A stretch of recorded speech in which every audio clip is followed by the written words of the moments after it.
Boa noite, meus amores. Eu vou ficar um pouco sem óculos, que eu não vou enxergar eu aqui, mas eu sei que vocês estão me ouvindo. Quero ler para vocês a palavra de Deus, para que, na verdade, possamos refletir juntos sobre algo que é muito importante. O Evangelho segundo o Espiritismo. Certo? Vamos ler então. O Evangelho segundo o Espiritismo.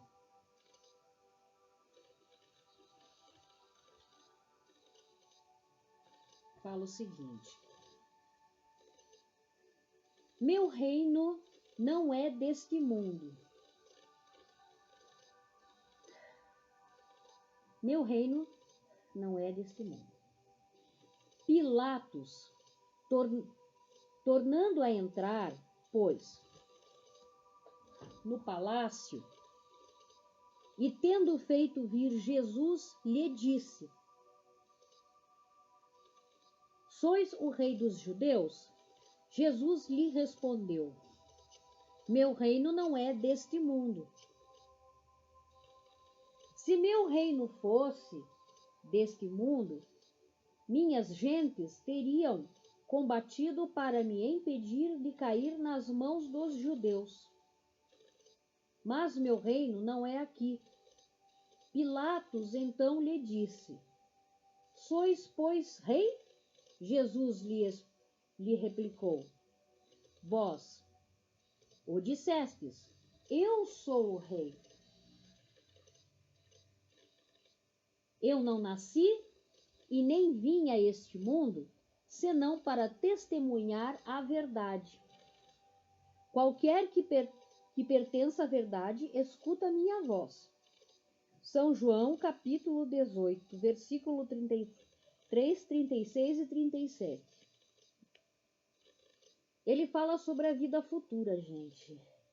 Por essas palavras, Jesus designa claramente a vida futura que ele apresenta em todas as circunstâncias, como o termo para onde tende a humanidade e como sendo o objeto das principais preocupações do homem sobre a terra.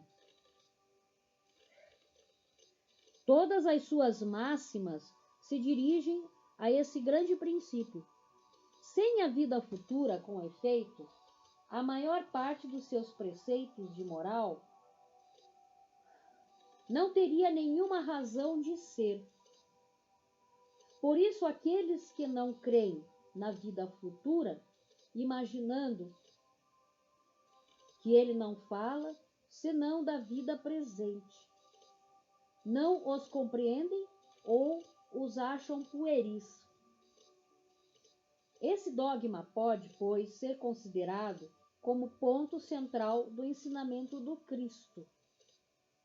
Por isso está colocado como um dos primeiros nesta obra, porque deve ser o alvo de todos os homens.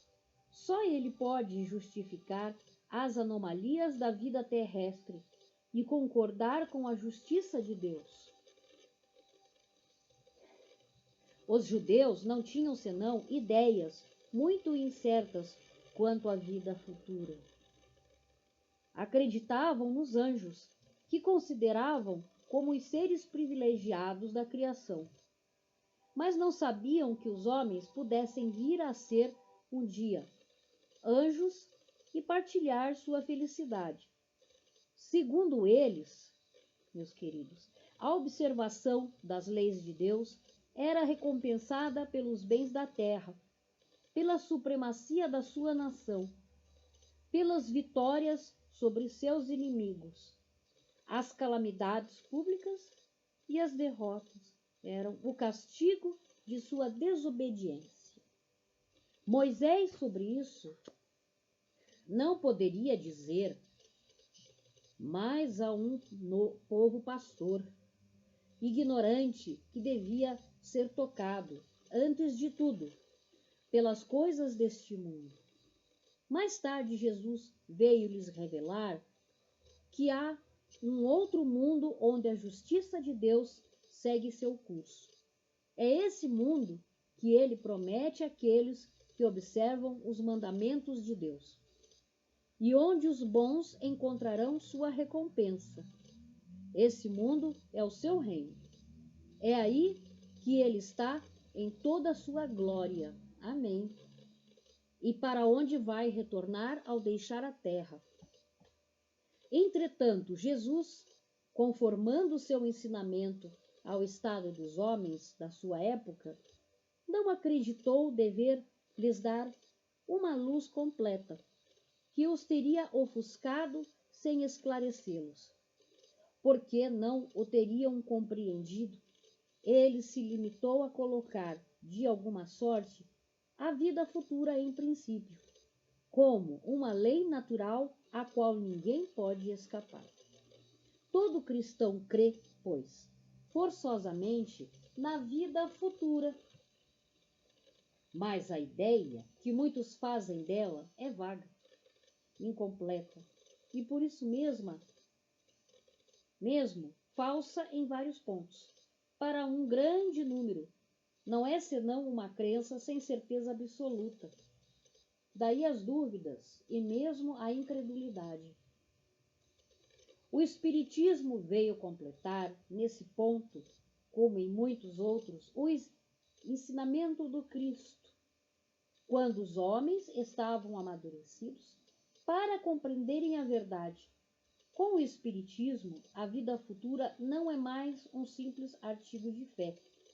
Uma hipótese é uma realidade material demonstrada pelos fatos, porque são as testemunhas oculares que vêm descrevê-la em todas as suas fases e em todas as suas peripécias.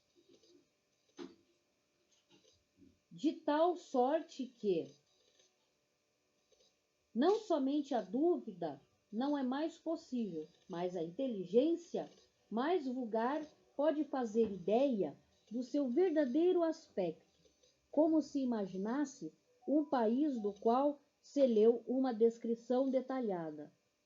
Ora, essa descrição da vida futura é tão circunstanciada, as condições de existência, feliz ou infeliz, daqueles que aí se encontram, não são racionais, que podemos dizer, apesar disso, que ela não pode ser de outra forma, e que está lá a verdadeira justiça de Deus. Certo, meus amores? Aqui nós temos também a realeza de Jesus. O reino de Jesus não é deste mundo, é o que cada um compreende, mas sobre a terra não terá também uma realeza? O título de rei não implica sempre no exercício de um poder temporal. Ele é dado por um consentimento unânime, aquele que seu gênio coloca em primeiro plano em uma ordem de ideias quaisquer, que domina seu século e influi sobre o progresso da humanidade. É nesse sentido que se diz o rei ou o príncipe dos filósofos, dos artistas, dos poetas, dos escritores, etc. Essa realeza, nascida do mérito pessoal, consagrada pela posteridade, não tem, frequentemente, uma preponderância maior do que a daquele que leva o diadema. Ela é imperecível, enquanto que a outra é o jogo das vicissitudes. Ela é sempre abençoada pelas gerações futuras, enquanto que a outra, por vezes, é amaldiçoada. A realeza terrestre acaba com a vida. A realeza moral governa ainda, e, sobretudo, depois da morte. A esse título, Jesus não é um rei mais poderoso que muitos potentados? Foi, pois, com razão que disse a Pilatos: Eu sou rei, mas meu reino não é deste mundo. Que Deus abençoe a vida de todos vocês com os ensinamentos de Jesus através do Evangelho segundo o Espiritismo, que vou trazer amanhã. Novamente, continuarei com o Evangelho segundo o Espiritismo e a orientação dos oráculos com a minha sabedoria e com a ajuda dos nossos mestres espirituais. Vou colocar novamente o óculos, gente, que eu leio sem óculos e falo com óculos.